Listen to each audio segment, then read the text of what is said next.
शुरू अल्लाह के नाम से जो बड़ा मेहरबान और निहायत रहम करने वाला है।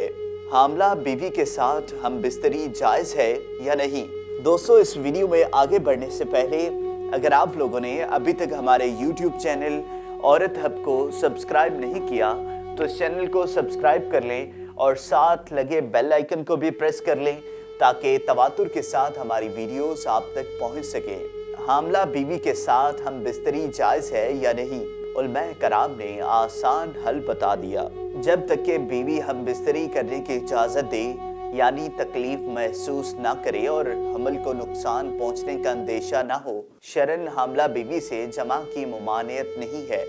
हामला बीवी से हम बिस्तरी के लिए तिब्बी तौर पर कोई भी मुनासिब और महफूज तरीका अपनाया जा सकता है। शरे मदीन ने हिज़ो नफास की हालत में जमाओ हम बिस्तरी को हराम ठहराया है। बच्चों की पैदाइश में वक्फे या चंद बच्चों के बाद औरत की सेहत के पेश नज़र मुस्तकिल नलबंदी करवाना शरन जायज़ है।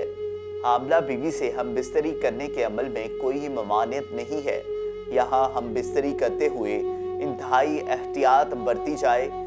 हदीस शरीफ का महफूम है, तुम में से हर एक अपनी माँ के पेट में 40 दिन गुजारता है, फिर इस कदर आलका, फिर इसी कदर मुदागा, फिर अल्लाह फरिश्ता भेजता है और 4 चीज़ों का हुक्म होता है, रिज़्क, उम्र, नेक बख्त या बदबख्त। दोस्तों, अगर आपको ये वीडियो पसंद आई हो तो इस वीडियो को लाइक करें, कमेंट करें और ज़्यादा से ज़्यादा शेयर करें।